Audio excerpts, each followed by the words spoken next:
دوسری مبارک رات سعادت اور برکت لیے ہوئے ہمارے پاس ذی الحجہ کی۔ اللہ پاک جل شانہ نے ان 10 راتوں کی قسم اٹھائی ہے، اور جن 10 راتوں کی قسم میرا رب اٹھا لے تو اس میں کچھ خزانے ہیں، اور وہ خزانے بھی اللہ کی طاقت اور اللہ کے نام کی برکت کے مطابق ہوں گے۔ بادشاہ اپنی طاقت کے مطابق عطا کرتا ہے، اور دنیا دار اپنی حیثیت کے مطابق عطا کرتا ہے۔ جس کے پاس جتنا ہوتا ہے وہ اتنا دیتا ہے۔ اللہ جو خزانوں کا مالک ہے وہ کتنا دے گا، اور اس کے پاس کتنا ہوگا اور ہے۔ اس کے پاس کتنے خزانے، کتنی خیریں، کتنی برکتیں، کتنی رحمتیں اور کتنی خوشیاں اور خوشحالیاں اس کے خزانوں میں موجود ہیں، اور وہ ہے جو ہم چاہتے ہیں، اور میرا اللہ ہمیں بن مانگے عطا فرماتے ہیں۔ آج کی اس دوسری مبارک رات میں ہم نے اللہ سے بہت کچھ لینا ہے، دنیا بھی، آخرت بھی، رزق بھی، صحت بھی، برکت بھی، عافیت بھی، عطائیں بھی، خوشیاں، خوشحالیاں لینی ہے۔ کل کا آپ نے یقیناً ذکر سارا دن بھی کیا۔ ہمارے نا محلے میں ایک درزی ہوتا تھا، بہت کاریگر تھا، اس کے بڑے شاگرد تھے۔ اصل وہ بکھر کا تھا، یہاں روزی روٹی ملی تو وہیں آ گیا، پرانے شہر میں رہتا تھا۔ تو وہاں اس کے ساتھ ایک عجیب معاملہ تھا، وہ جس دکان پہ بھی بیٹھتا، ساری عمر گھر بھی کرائے کا تھا، اس کی دکان بھی کرائے کی، اور ساری عمر ایسی گزری۔ جس دکان پہ بیٹھتا تھا وہ اس دکان وہ کیا کرتا تھا، ویران دکان ڈھونڈتا تھا جس کی دکان کرائے پہ نہیں ہوتی تھی۔ غور طلب بات ہے، عجیب بات بتا رہا ہوں، یہ میرے دیکھے واقع ہیں۔ وہ ہمارے پڑوس میں کوئی 30 سال رہا، تقریباً 30 سال رہا۔ وہ ویران دکان لیتا تھا، نامور اتنا تھا کہ استاد کو آ کے دنیا ڈھونڈتی تھی، چاہے وہ گلی کے کونے میں جہاں بیٹھ جائے، اتنا کاریگر تھا۔ ویران دکان ڈھونڈتا تھا جس دکان کو کوئی نہیں لیتا تھا، پھر لکھواتا تھا کہ میں اتنے سال تک نہیں اٹھائے گا، وہ خوشی سے لکھ کے دے دیتا تھا، کیونکہ اس کو تجربہ تھا، اس کو نہیں تھا۔ اتنے اور بڑے بڑے طاقتور لوگوں کی گواہیاں ڈلواتا تھا کہ کل کو مجھے اٹھائے گا، کیونکہ میں کیسے اٹھاؤں گا، میری دکان کرائے پہ نہیں جاتی، تو مجھے کرایہ دے رہا، اتنے عرصے سے میری دکان بند پڑی ہے، میں کیسے اٹھاؤں گا، کہ نہیں تو مجھے اٹھائے گا، پتہ ہے مجھے۔ بڑے بڑے لوگوں کی گواہیاں ڈلواتا تھا، لکھواتا تھا، کرایہ دیتا رہوں گا، دیتا تھا۔ ادھر وہ کرائے پہ بیٹھتا تھا، چند دنوں کے پاس اس کے پاس لوگ آنا شروع ہو جاتے، یہ دکان دے، وہ اگر 20 روپے کرایہ دیتے ہم 30 روپے دیتے ہیں، ہم 40 روپے دیتے ہیں، کوئی کہ ہم 50 روپے دیتے ہیں۔ اب اس کا دماغ بیچارے کا تو ویسے ہلا چیترل گیا، دماغ تو ہلنا تھا۔ وہ اس کو آ کے کہتا کہ مجھے اتنے لوگ دے رہے ہیں، میں نے کہا میں نے تجھے پہلے کہا تھا لکھوا کے دو۔ اچھا یہ چند بار ہوا، جس دکان پہ بھی بیٹھتا تھا اس دکان پہ بیٹھتے ہی اس کے ساتھ یہ معاملہ شروع ہو جاتا۔ اب یہ راز کسی کو پتا نہیں تھا، یہ راز ہے کیا، اس کے ساتھ کیا ہوتا ہے، اس کے ساتھ ایسا کیوں ہوتا ہے۔ اس نے نا ایک دفعہ یہ راز ایک بندے کو بتایا، اس نے مجھے بتایا، براہ راست میں نے اس سے بات نہیں ہوئی، لیکن ہمارا پڑوسی تھا، وہ ایک بندے کو اس نے راز بتایا، ہمارا ایک رشتہ دار تھا، اس کو یہ راز بتایا اور اس کو کہا کہ میرے ساتھ یہ راز ہے۔ اس نے اب جو لفظ کہنا، پہلے میں وہ لفظ آپ کے سامنے بیان کرتا ہوں۔ کہنے لگا بخت میرے اوپر پاگل ہے، اور مجھے بخت میرے اوپر پاگل ہے، میں نہیں چاہتا وال میں کو آتے ویلڑ چپک جاتا ہے، چپٹ جاتا ہے، لپٹ جاتا ہے، میں نہیں چاہتا، آ کے پھر مجھے لپٹ جاتا ہے بخت۔ اچھا جس کی دکان آنے کی ہوتی ہے 100 آنے کی ہو جاتی ہے۔ اچھا ادھر میں دکان چھوڑ کے جاتا ہوں کسی اور جگہ پہ، وہ دکان پھر آنے کی ہو جاتی ہے، پھر جہاں میں جا کے بیٹھتا ہوں پھر وہ 100 آنے کی ہو جاتی ہے، پھر وہ پیچھے والے مجھے آ کے بلاتے ہیں، آپ کی مہربانی آ جاؤ، اس سے کم کرایہ دینا۔ تھا کوئی ایسا، کیونکہ ہاتھ کا کاریگر بہت کم ہوتا ہے جو سر پھرا نہ ہو، ہاتھ کا کاریگر وہ ہاتھ کا جس شعبے کا ہو، تھا کوئی سر پھرا، کہہ رہا میں نہیں جاتا تو دکان پہ، تم نے مجھے نکالا تھا۔ ساری زندگی اس نے ایسی گزاری۔ اب یہ بخت کہاں سے ملا؟ اب بخت کو سن، کہا میرا باپ مزدور تھا، مزدوری کرتا تھا، بڑا ہوا تو اس نے مجھے درزیوں کے کام پہ ڈال دیا کہ بیٹا چلو چھاؤں کا کام ہے تو کرتا رہے گا۔ میں تو دھوپ سردی گرمی مزدوریاں کرتا رہا، درزیوں کا کام چھاؤں کا کام ہے تو کرتا رہے گا۔ اور میرے والد کہتا تھا تجھے کوئی ایسا رئیس مل جائے جو اپنی ڈیوڑی میں تجھے جگہ دے۔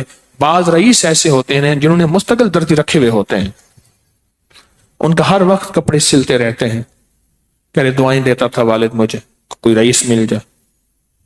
کیا والد کا حادثہ ہو گیا، والد کی ٹانگ ٹوٹ گئی، والد کی بوڑھی والدہ تھی، ہم والد کی خدمت کرتے تھے، والد دعائیں دیتا تھا، ان پڑھ تھا، کسی نے والد کو اللہم صلی علی محمد بتا دیا، بس یہی پڑھتا تھا، اور ٹوٹی پھوٹی قل ہو اللہ پڑھتا تھا، باقی کوئی ابا کو پتا نہیں تھا۔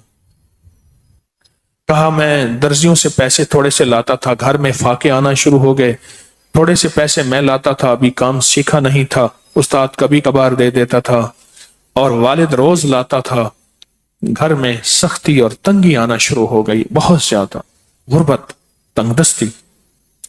پہلے ہماری ایک پھوپھی تھی، کہیں دور رہتی تھی، بہت بوڑھی تھی، والد سے بھی بڑی تھی، وہ آ کے ہمارے گھر اس نے قیام کر لیا کہ تمہارے والد کی خدمت کروں گی۔ اس کے بیٹے اسے ٹھوکریں مارتے تھے اور اس کی عزت نہیں کرتے تھے، وہ پھر گھر آ گئی۔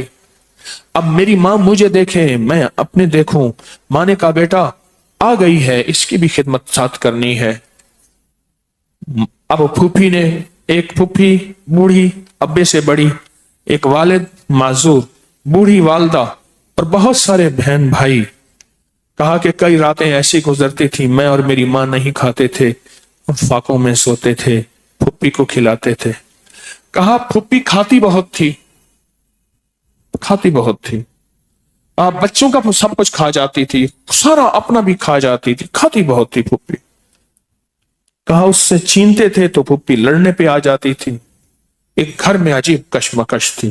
کہا ان سختیوں تلخیوں میں ان کی خدمت کرتا رہا، باپ کی ماں کی خدمت کرتا رہا، حتیٰ کہ والد پتہ نہیں کتنے سال کہے، مجھے بھول گئے، فوت ہو گئے۔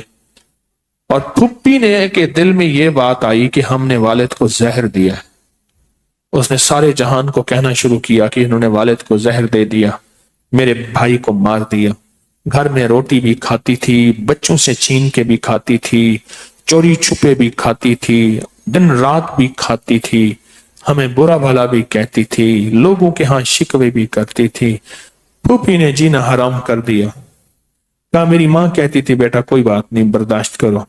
برداشت کرتے کرتے پھوپھی بھی چلی گئی اور اس کو اللہ کی امانت کو اللہ کے سپرد کیا، اور پھر اب ماں رہ گئی۔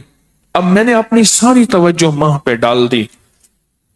کہا اماں کیا کرتی، خالی چھابی نہیں ہوتی ہے، چھابی روٹی تو تھوڑی سی ہوتی تھی، کھا لیتے تھے، خالی چھابی ہاتھ میں ایسے لے کے نا کہتی اللہ اس کو اتنا بخت دے، اتنا بخت دے، اس کے ساتھ دھرتی لگے تو اس کو بخت دے، اس کے ساتھ سوئی لگے تو اس کو بخت دے، اس کے ساتھ دھاگا لگے تو اس کو بخت دے، اس کے کپڑے جو پہنے اس کو بخت دے، اس کو جو دیکھے اس کو بخت دے، اس کو جو اس کو دیکھے اس کو بخت۔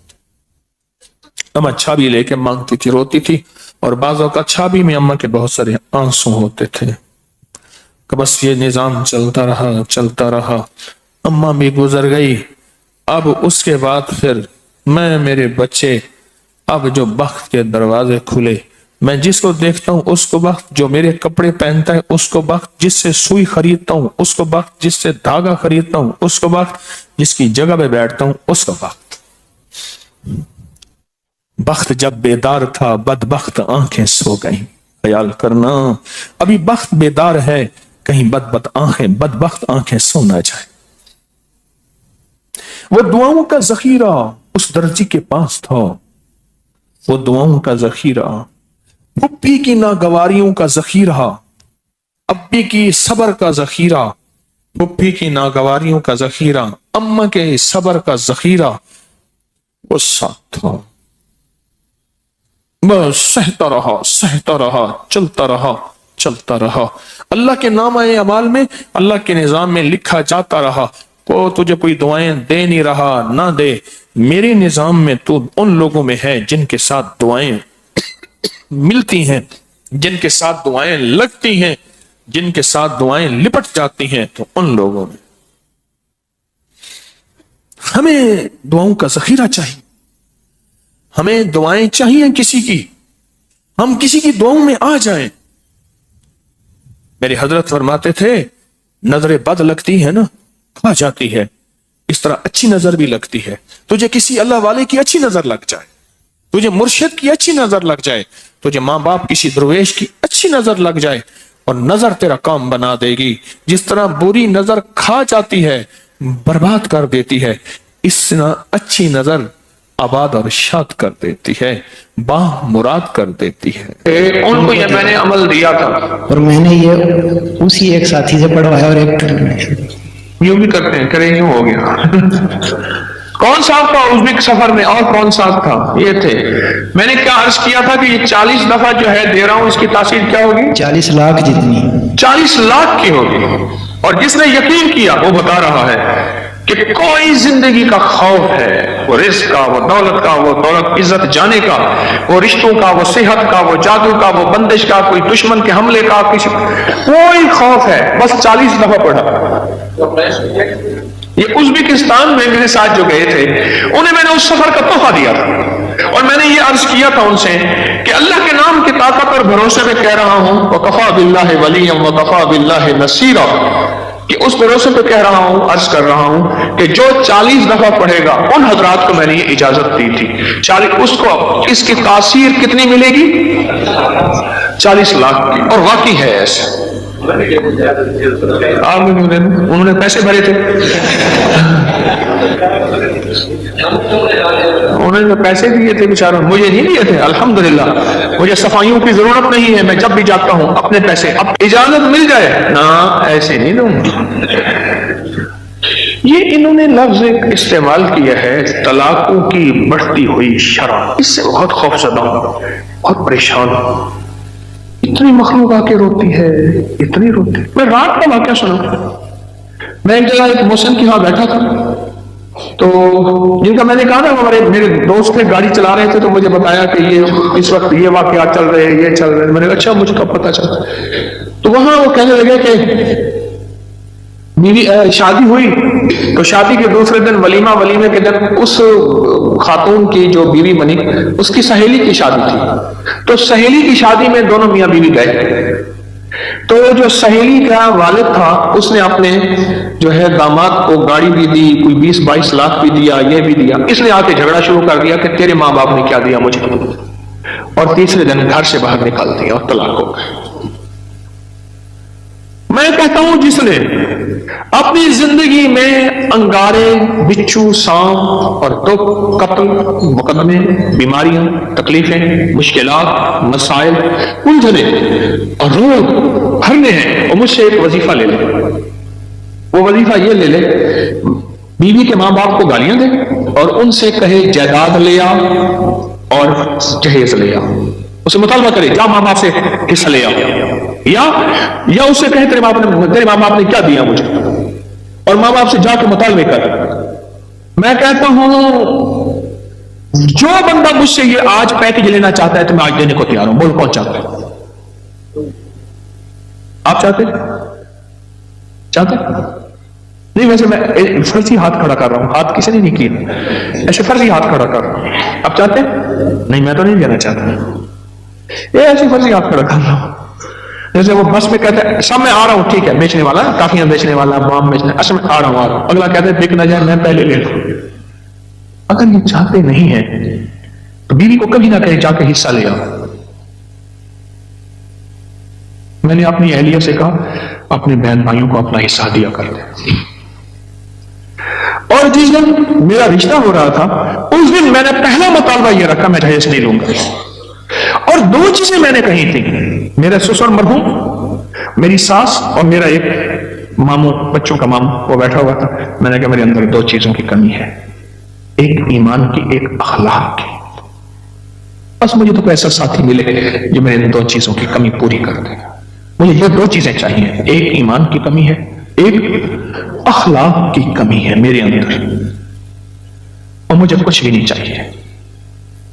الحمدللہ کوئی جہیز کی کہانی، کچھ بھی نہیں، کچھ بھی نہیں چاہیے. اور ولیمے میں سارا شہر کے جو غریب تھے، جمعدار تھے، جو تھے ولیمے میں، برتن بھی چوری کر کے لے گئے. ہوتے ہیں کہ پہلے سے بجٹ میں رکھ لیا کرے تو برکت بڑی ملی. ولیمے میں رشتہ داروں کو بلایا، دوستوں کو بلایا، لیکن غریب غربا بہت بلایا. چوڑے گوشت کا قورمہ بنایا، بہترین چیزیں، بریانیاں بنائی، ضرب متنجن بنائے. یہ نہیں ہے کہ ان کو اوتری چیزیں دینی ہیں، ان کو بھی وہی کھلاؤ جو عمرہ کو کھلاتے ہو. اور اگر ولیمہ کرنا ہے تو گھر میں 4 بندے بٹھا کے بھی تو ولیمہ ہو سکتا ہے. اچھا، تو بڑھتی ہوئی طلاق کی جو شرح ہے، میں بات یہ عرض کر رہا تھا جیسے انہوں نے بتایا اور کہا کہ میں 40 بار، کیوں 40 بار کھڑے کو بتاؤ نا کیا کہہ رہے تھے؟ ادھر آؤ بھائی، قریب آ جاؤ نا، کیوں ڈرتے ہو؟ قریب بولتا کیا کہہ رہے؟ ایک ہی مرتبہ آپ ازبکستان ساتھ تھے؟ نہیں میں نہیں تھا، ساتھی اور تھا آپ کے ساتھ، لیکن اس نے بتایا کہ جی مجھے اجازت ہے، میں نے سن لیا، اللہ نے میرے ذہن میں ڈال دیا کہ یہ ہر کہتے ہیں آپ بتاتا رہے تھے، اب یہ آپ کی فاتحانہ اصل میں ہنسی ہے۔ انہوں نے بتایا کہ مجھے اجازت ہے، میرے ذہن میں اللہ نے ڈال دیا کہ یہ ہر خوف سے نجات ہے۔ اچھا، میں نے کہا چل بوتل کیسے پیتے ہیں؟ ہاں اچھا، تو وہ ایک موقع آ گیا، کسی کا گھر ٹوٹ رہا تھا، تو میں نے ان سے فون کر کے کہا کہ میں آپ اس نیت سے پڑھ دیں کہ اس خوف سے نجات مل جائے اسے۔ جی تمہارا نام کیا ہے؟ مگر اچھا، پھر کیا بنا؟ تو انہوں نے پڑھ دیا، وہ 15-20 منٹ میں ایسے وہ ہر چیز بدل گئی۔ ہر چیز بدل گئی 40 بار، اور تاثیر ملے گی 40 لاکھ 40 لاکھ کی تاثیر ملے گی۔